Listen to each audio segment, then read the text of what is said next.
नमस्कार, आप देख रहे हैं आज तक आपके साथ मैं हूं अंजना ओम कश्यप। अब से ठीक 2 घंटे बाद 3:30 बजे चुनाव आयोग 5 राज्यों में होने वाले चुनाव की तारीखों का ऐलान करेगा, लेकिन उससे पहले दम भरते हुए योगी आदित्यनाथ, जिनका यह कहना है कि हम हैं तैयार, विपक्ष में हो रहा है हाहाकार। आइए आपको सीधे लिए चलते हैं।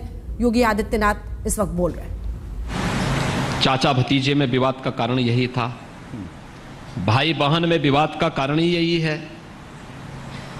अभी सत्ता से कोसों दूर है, लेकिन अभी से उनके यहां बोली लगनी प्रारंभ हो गई होगी, क्योंकि ये बेईमानी और भ्रष्टाचार उनके जीन्स का हिस्सा है। उन लोगों ने कभी अच्छा सोचा ही नहीं, अच्छा किया ही नहीं, तो ये अच्छा बोल भी कहां से सकते हैं? तो वह तो जो पुरानी आदत है वही बोलेंगे। प्रदेश के बारे में, देश के बारे में कभी अच्छा बोला नहीं, अच्छा सोचा नहीं, तो अच्छा सोच बोल भी नहीं सकते हैं। लेकिन हमने जो कहा है वह करके दिखाया है, और राज्य में मिले हुए राज्य में जिन नौजवानों को नौकरी मिली है, रोजगार मिला है, स्वतः रोजगार के साथ जो लोग जुड़े हैं, वे पूरे प्रदेश के अंदर फैले हुए हैं। ऐसा नहीं कि किसी एक गांव, किसी एक जनपद में, पूरे प्रदेश के अंदर फैले हुए हैं। हर एक तबके को इसके साथ जोड़ने का कार्य हुआ है, और उसका लाभ हमें चुनाव में प्राप्त होगा। तो फर्क दिखता है क्या? क्योंकि बड़ा एग्रेसिव कैंपेन बीजेपी का चल रहा है, फर्क दिखता है। और मैं देख रहा हूं कि विपक्ष भी अब तो फर्क दिखने की बात करने लगा है। हाँ, अच्छा, फर्क क्यों नहीं दिखेगा? 2017 के पहले प्रदेश में दंगे होते थे, पेशेवर दंगाइयों को मुख्यमंत्री आवास में बुला के सम्मानित किया जाता था। सरकार और पुलिस उनके सामने गिड़गिड़ाती थी दंगाइयों के सामने। 2017 के बाद भी परिवर्तन आया है। आज पेशेवर दंगा किसी बिल के अंदर छुपा हुआ है या दूसरे लोग की यात्रा में जा चुका है। उत्तर प्रदेश के अंदर खोल करके, सिर उठा करके, दंगा करके चलने का तो साहस नहीं कर सकता है। 2017 के पहले प्रदेश के अंदर आतंकवादी जहां मर्जी वहां विस्फोट कर लेते थे। 2017 के बाद एक भी विस्फोट नहीं हुआ, एक भी दंगा नहीं हुआ। ये फर्क साफ है। 2017 के पहले प्रदेश की बेटियां असुरक्षित थी, वे स्कूल नहीं जा पाती थी। बहुत सारे परिवार ऐसे थे जो अपनी बेटियों को उत्तर प्रदेश में एडमिशन स्कूल और कॉलेजेस में करवाने के बजाय उत्तर प्रदेश के बाहर करवाती थी, अपने दूर के रिश्तेदार के यहां भेजती थी। 2017 के बाद यह परिवर्तन साफ आया है कि उत्तर प्रदेश की बेटी उत्तर प्रदेश के अंदर है। मिशन शक्ति के थर्ड का जो कार्यक्रम हमारा चल रहा है, इसमें न केवल सुरक्षा को, बल्कि महिला और बेटियों के सम्मान को और उनके स्वावलंबन को ध्यान में रख करके जो बृहद अभियान चल रहा है, बड़े पैमाने पर कोई मानता है।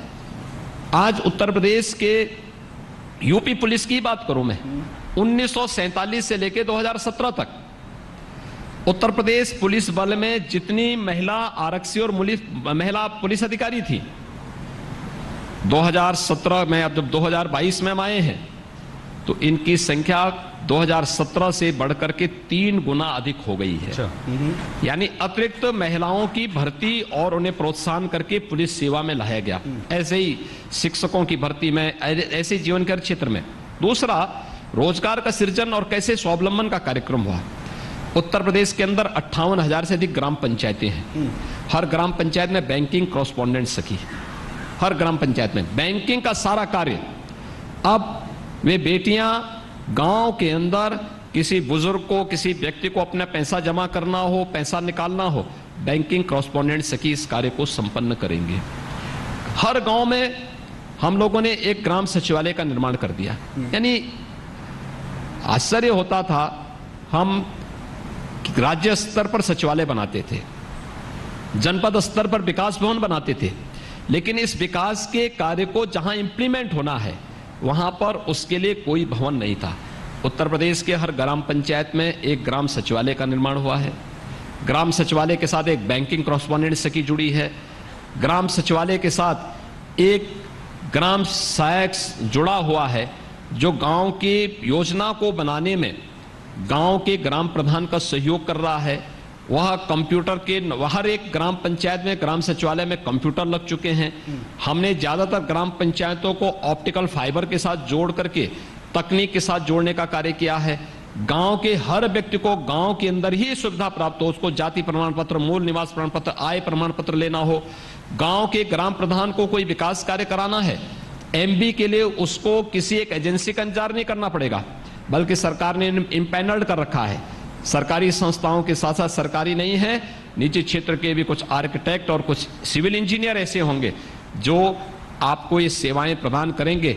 आप उससे इसके एमबी कराइए, हम थर्ड पार्टी से उसकी जांच करवाते हैं और एक समय सीमा के अंदर सारी योजना वहां पे इंप्लीमेंट हो जाती है। ये सिस्टम भारतीय जनता पार्टी की सरकार ने उत्तर प्रदेश के अंदर दिया है और उसका लाभ हर एक व्यक्ति को प्रदेश के अंदर प्राप्त हो रहा है। योगी जी, जाहिर सी बात है कि फर्क दिखता है, बीजेपी का एग्रेसिव कैंपेन है और अभी आपने दंगों की बात की तो हमें याद है कि उत्तर प्रदेश के आंकड़े दिखाते हैं 500 दंगे उत्तर प्रदेश में हर 5 साल में हुए। पिछली 12 से 17 के बीच में इतने दंगे हुए थे और 17 से अब तक आप देखेंगे जीरो दंगे हुए हैं। ठीक है, तो फर्क साफ है। बिल्कुल, ये भी फर्क साफ है कि इसमें भी कोई दो राय नहीं। जो आपने कहा, हमें ये भी याद है कि आतंकवादियों को छुड़ाने के लिए जो है अखिलेश सरकार ने जो है बाकायदा पिटीशन डाल दी थी, लेकिन देखिए उन्होंने पिटीशन डाली नहीं थी। उन्होंने मुकदमे वापस लेने के लिए आदेश जारी कर दिया था।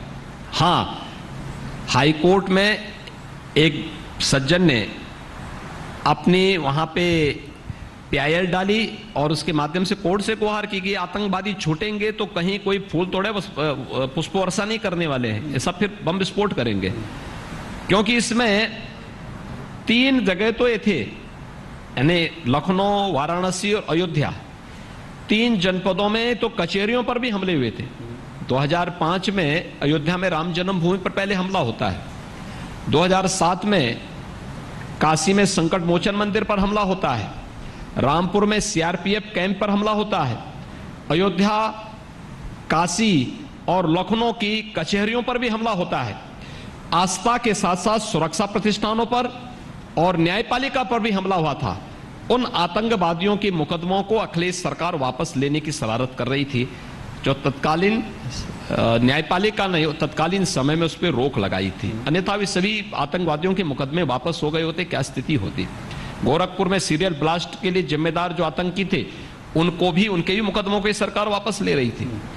और मैं धन्यवाद दूंगा उस समय के हाईकोर्ट को, जिन्होंने उस समय इन मुकदमों को वापस नहीं होने दिया था, अन्यथा क्या नजारा होता। तो पिछली सरकार आतंकवादियों के मुकदमों को वापस लेती थी, हमारी सरकार आतंकवादियों से निपटने के लिए एंटी टेररिस्ट स्क्वाड के सेंटर प्रदेश के अंदर अलग अलग स्थानों पर स्थापित करती है।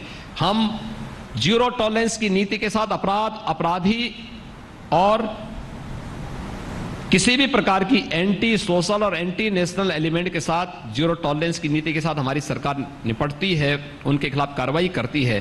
पिछली सरकार की संवेदना गांव के विकास के लिए नहीं थी, गरीब के उत्थान के लिए नहीं थी, महिलाओं के कल्याण के लिए नहीं थी, युवाओं के रोजगार के लिए नहीं थी और किसानों की खुशहाली के लिए भी नहीं थी।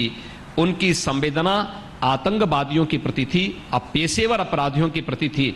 और मुझे लगता है इसीलिए जनता ने उसको 2017 में सबक सिखाया। भारतीय जनता पार्टी यहां पे प्रचंड बहुमत के साथ सरकार बनाई थी और फिर 2022 में भारतीय जनता पार्टी अपने इस रिकॉर्ड की पुनरावृत्ति 2022 में फिर करने जा रही है। ठीक है, मैं उस पर भी आऊंगा, रिकॉर्ड की पुनरावृत्ति कैसी होगी, लेकिन कानून ये दोनों संकल्प के बाद समाजवादी पार्टी एक और संकल्प लेती है कि आने वाले समय में जब समाजवादी सरकार बनेगी तो पहले की तरह दुनिया के सबसे बेहतरीन लैपटॉप बांटने का काम किया था, फिर एक बार समाजवादी पार्टी अपने नौजवानों को, छात्रों को जो आगे की पढ़ाई पढ़ेंगे उनके लिए फिर सरकार से लैपटॉप उपलब्ध कराने का काम सरकार से होगा। पहले लाखों दिए थे लैपटॉप और उसका परिणाम यह हुआ कि लाखों लाख नौजवानों ने अपने आप रोजगार और नौकरी का इंतजाम कर लिया। उसमें कई उदाहरण हैं, कई ऐसे छात्र नौजवान हैं जिन्होंने लैपटॉप समाजवादी सरकार में पाया और अपने आप रोजगार और काम धंधा शुरू कर दिया।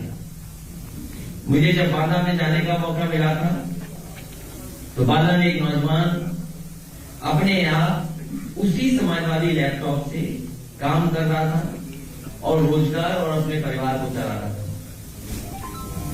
मुझे वो भी समय याद है जिस समय समाजवादी सरकार थी तो एक बेटी से लैपटॉप छीन लिया गया था और अखबारों में छपा था कि जब लैपटॉप छीन गया उससे तो पूरा घर ने खाना नहीं खाया उसने।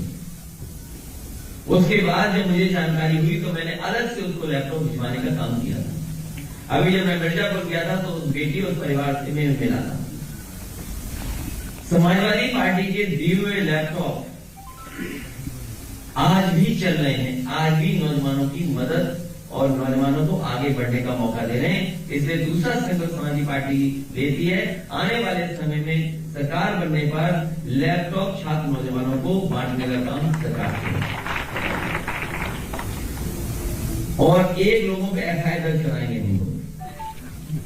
समाजवादी पार्टी की legal team Bharatiya Janata party के आईटी सेल चलाने वाले जो दिल्ली में बैठते हैं, दिल्ली से बैठ करके पूरे उत्तर प्रदेश का खराब कर रहे हैं और भारतीय जनता पार्टी की टीम लगातार लगी हुई है कि कैसे झूठा प्रचार हो। उन्होंने मेरी एक तस्वीर फ्रांस की लगाई है जिसमें ये कहा है कि जो इत्र व्यापारी कानून पकड़ा गया था वो भी साथ खड़ा है। उस व्यक्ति पर एफआईआर जरूर समाजवादी पार्टी कराएगी और मैं चाहूंगा कि वो तस्वीर दिखाई जाए, अगर स्क्रीन पे ला सकते हैं तो स्क्रीन पे ला सकते हो तो भारतीय जनता पार्टी से झूठा कोई नहीं है, उनसे ज्यादा झूठ बोलने वाला कोई नहीं, झूठ बांटने वाला कोई नहीं और उन्हीं के लोग उस झूठ पे भरोसा नहीं करते हैं। अखिलेश जी, एफआईआर अभी होगी या सरकार बनने के बाद? एफआईआर तो अभी दी जाएगी, तहरीर अभी दी जाएगी, कार्रवाई सरकार के बाद होगी। अपराधियों और एंटी सोशल और एंटी नेशनल एलिमेंट के प्रति सरकार उतनी सख्त भी है। ये दोनों जब एक साथ चलेंगे, शास्त्र और शस्त्र दोनों में जब समन्वय होगा तो राज्य की व्यवस्था चलती है। जब दोनों में विसंगति होगी तो असंतुलन कहीं का नहीं छोड़ती किसी को। इसलिए असंतुलन राज्य की व्यवस्था में ना आए, इसके लिए हम लोगों ने एक इस प्रकार की कार्रवाई यानी उत्तर प्रदेश में ये भी है कि सावधान रहना पड़ेगा, नहीं तो योगी जी कब किसके कहां पोस्टर चिपका देंगे और उसको पूरे देश में ख्याति मिल जाएगी। ख्याति तो नहीं कहते उसको, कुख्याति हर एक लेकिन सामान्य व्यक्ति को घबराने की आवश्यकता नहीं, सामान्य व्यक्ति के साथ तो सरकार खड़ी है जी। हाँ, जो अपनी नकारात्मक मानसिकता के साथ सार्वजनिक संपत्ति को नुकसान पहुंचाना चाहते हैं वो मान के चलेंगे उनके पोस्टर भी चस्पा होंगे और उनसे वसूली भी होगी। जिन लोगों ने गरीबों का, व्यापारियों का या फिर किसी सम्मानित व्यक्ति की प्रॉपर्टी पर कब्जा करके जबरन अपनी हवेली खड़ी की है तो या तो वह हवेली वो वापस उनको करें, नहीं होती है तो इस सरकार की कार्रवाई तो आगे बढ़ेगी। जो अवैध है वो अवैध ही रहेगा। तो एक सवाल, क्योंकि प्रधानमंत्री जी ने एक बात कही थी और वो बहुत पॉपुलर भी हुई कि यूपी प्लस योगी यानी उपयोगी, तो ये यूपी प्लस योगी उपयोगी, ये योगी जी किसके लिए उपयोगी हैं? ये बात थोड़ा सा, क्योंकि गरीबों के लिए उपयोगी हैं, उत्तर प्रदेश की आम जनता के लिए, क्योंकि कई लोग ये भी कहते हैं कि भाई आप कुछ लोगों का ख्याल रखते हैं, कुछ लोगों को छोड़ देते हैं, कुछ लोग आपके निशाने पर होते हैं। देखिए, प्रधानमंत्री जी ने जो उस समय एक स्लोगन दिया उत्तर प्रदेश के नागरिकों को, उन्होंने ये कहा कि यूपी प्लस योगी बहुत उपयोगी। प्रधानमंत्री जी ने वैसे ही नहीं कहा होगा। 2017 के पहले प्रधानमंत्री आवास योजना में मात्र 18,000 आवास सैंक्शन हुए थे, वह आवंटित भी नहीं हुए थे। 2017 के बाद अब तक 43 लाख गरीबों को एक एक आवास प्रदेश के अंदर मिला है। तो क्या उन 43 लाख परिवारों के लिए यह राज्य सरकार उपयोगी नहीं है क्या? 2017 के पहले कुछ लोगों को स्वच्छ भारत मिशन में शौचालय बामुश्किल मिल पाए थे, उसके लिए भी सिफारिश करनी पड़ती थी। हमारी सरकार आई 2,61,00,000 परिवारों के लिए एक एक शौचालय बना दिए गए। उन 2,61,00,000 परिवारों के लिए हम लोग उपयोगी ही होंगे। 2017 के पहले प्रदेश में भूख से मौतें होती थीं।